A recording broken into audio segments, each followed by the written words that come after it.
Asalaamu calaykum dhammaan mucaashaqiinta xiisaysa Konami ama eFootball meel walba adduunka ku joogtaan kusoo dhawaada muuqaal cusub halkaan naga daawanaysaan waa Yaki Boy Gamer aniguna waxaan ahay saaxiibkiin walaalkiin Yaki Boy Gamer kusoo dhawaada muuqaal cusub muuqaalkeeni maanta waxaan kaga hadli doonaa waxyaabaha maalinta Isniinta ah la keeni doono Isniintan waxaa la keeni doonaa showtimesyo aad u fara badan saawada ogtiinba Isniin walba waxaa la keeni jiray IBGsyo aad iyo aad markaasi dabiyo hola ah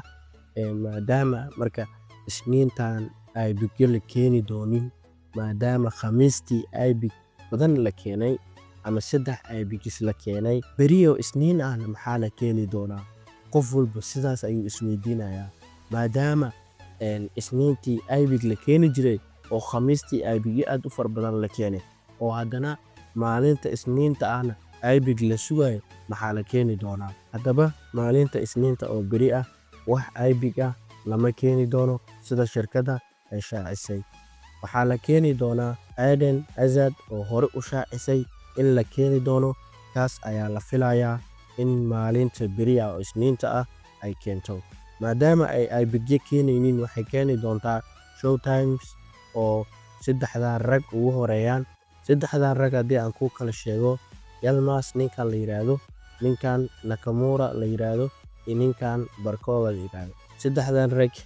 haddii aan magacyadooda qalday waan ka raaligelinayaa 3 ayaa dabka saaran oo showtimes ah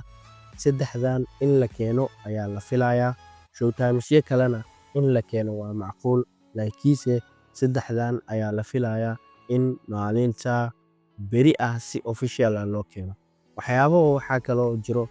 IBGs ah oo laakiinse shirkadda ay shaacisay la keeni doono laakiin aanan dhihi karin beriya la keenaya iyo maalintaas la keenaya aanan dhihi karin ayaa jirto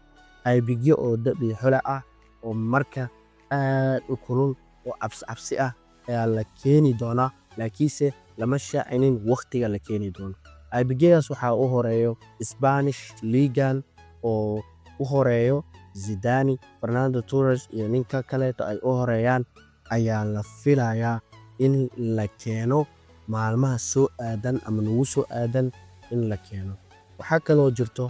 IBGyo kale oo dab iyo hola ah oo cabsi ah in ayagana dabka soo saaran yihiin shirkaddana ay shaacisay in ay mar uu keeni doonto sida MNS oo kale ay dabka u soo saaran yihiin ayagana la keeni doono waxaa ka mid ah Cristiano Ronaldo Benzema iyo Bale 3 waxaa la yiraahdaa BBC 3 ayaa la keeni doonaa oo ninkan Messi oo kale Ronaldo ay ku soo dhigtay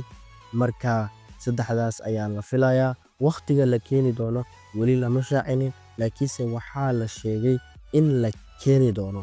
intaas ayaan jeclaystay maadaama aad muuqaalka dhammaadkiisa aad nala soo gaartay maxaa diidaya inaad muuqaalkan like saarto channelkan subscribe dhacdo gambalaalkana aad furato si aan u helno saaxiibo wanaagsan sida adigoo kaleeto